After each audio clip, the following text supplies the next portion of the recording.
64개의 두 번째 궤는 중지곤괴입니다. 중지곤괴는 땅을 상징하는 곤괴가 중첩되어서 이루어진 궤죠. 그래서 여기도 땅에 해당하는 곤괴고요.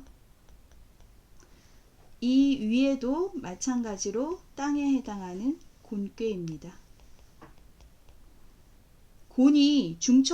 땅이 중첩되어 있다고 해서 곤이라고 이름한 거죠. 이렇게 중첩된 궤는 소성궤와 대성궤 이름이 같다고 앞에서 말씀드렸죠. 자, 땅이라고 하는 것은 하늘과 함께 만들어지지만 하늘 천도의 운행, 시간의 흐름에 맞추어서 만물을 품고 길러냅니다. 그래서 이 궤의 이름을 만물을 기르는 땅의 덕, 중지곤이라고 했습니다. 중지곤괴의 서계전을 볼 텐데요. 중천건괴에서 말씀드린 것처럼 중지곤괴의 서계전은 중천건괴와 동일합니다. 유천지연후에 만물생언, 하늘과 땅이 있은 후에 만물이 생겨난다고 한 거죠.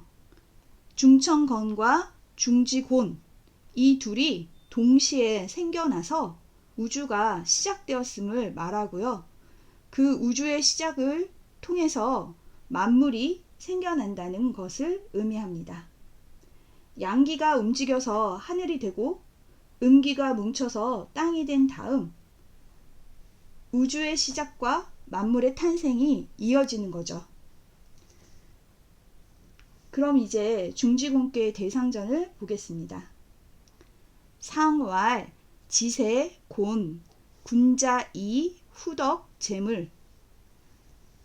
상전에서 말했다.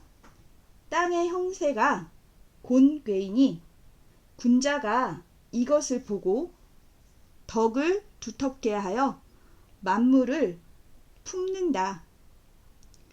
이 글자는 물건을 싣다, 실어준다 라고 할 때의 제자인데요.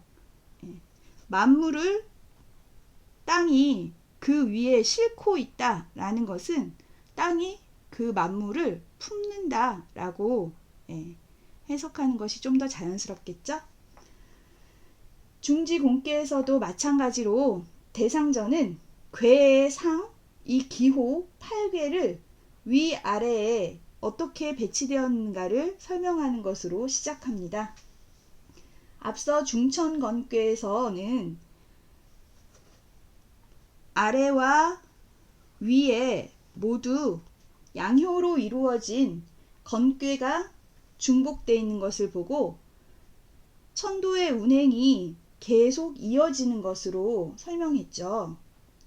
중지곤괴에서는 땅과 땅이 중복되어 있는 이 모습을 보고 땅이 중첩되면서 이어지고 있는 이 모습을 상징한다고 보았습니다. 그래서 지세, 땅의 형세, 땅의 흐름이라고 말한 거죠. 그래서 땅의 형세, 지세가 곤이니 군자가 그것을 보고서, 서이자가 그것을 보고서 라고 한다고 했죠. 자신의 덕을 두텁게 하고 만물을 품는다. 땅의 덕을 본받는다 라는 의미인 거죠. 중지곤의 때에 군자가 해야 될 일이 바로 후덕 재물인 것입니다. 중지곤괴를 구성하고 있는 소성괴가 곤괴라고 했는데요.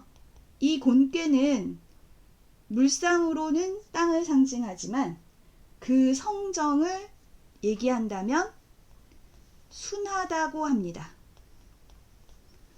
이 순자는 우리가 순응한다, 순종한다 라고 하는데 많이 쓰이는데요. 맹목적인 추종이 아닙니다. 천도를 따르고 이치를 따른다는 의미죠. 땅이 하늘의 운행, 시간의 흐름에 맞추어서 만물을 길러내는 자신의 역할을 제때 해 나간다는 그런 의미가 있는 것입니다. 중천 건꾀가 모두 양효였던 것에 반해서 중지 곤꾀는 모두 음효로 되어 있습니다. 중천 건꾀가 먼저 나서고 만물을 주도하는 성인이면서 군자라고 한다면,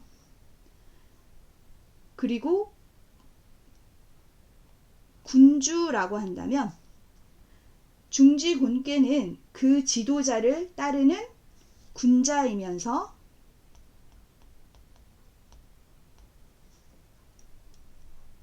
또 신하라고 말할 수 있습니다.